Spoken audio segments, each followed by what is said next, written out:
ওমানে এবার পবিত্র ঈদে মিলাদুন্নবীর সরকারি ছুটি আগামী রোববার। এদিন দেশের সরকারি বেসরকারি সকল প্রতিষ্ঠানে এই ছুটি কার্যকর হবে। ছুটি থাকবে বাংলাদেশ দূতাবাসেও।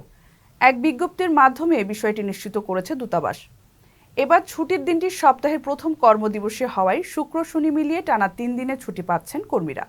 এর আগে চাঁদ দেখা সাপেক্ষে ৪ সেপ্টেম্বর থেকে রবিউল আওয়াল মাস গণনা শুরু হয়। বাংলাদেশি প্রবাসীদের জন্য বিশেষ ছাড় দিয়ে নতুন শোরুমের সূচনা করল ওমানের সোর্স এরিয়ার খ্যাতিমান ও বিশ্বস্ত প্রতিষ্ঠান জ্যাক মোবাইল। পাইকারি ও খুচরা মোবাইলের জন্য যোগাযোগ করুন স্ক্রিনে দেওয়া নম্বরে। শেষ নবী ও রাসূল হযরত মুহাম্মদ সাল্লাল্লাহু আলাইহি সাল্লামের জন্ম ও ওফাতের পুণ্য স্মৃতিময় দিন ১২ রবিউল আওয়াল।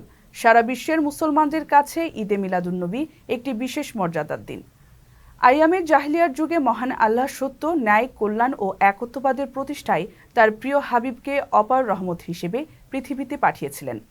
বিনয়, সহিষ্ণুতা, দয়া, সহমর্মিতা সহ শ্রেষ্ঠ মানবিক গুণাবলীর অধিকারী হিসেবে তিনি ধর্ম, বর্ণ, সম্প্রদায় নির্বিশেষে সর্বকালে সর্বজন স্বীকৃত।